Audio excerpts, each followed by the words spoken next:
morning, kids.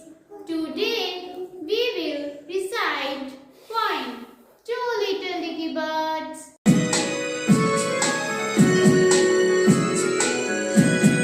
Two little dicky birds sat upon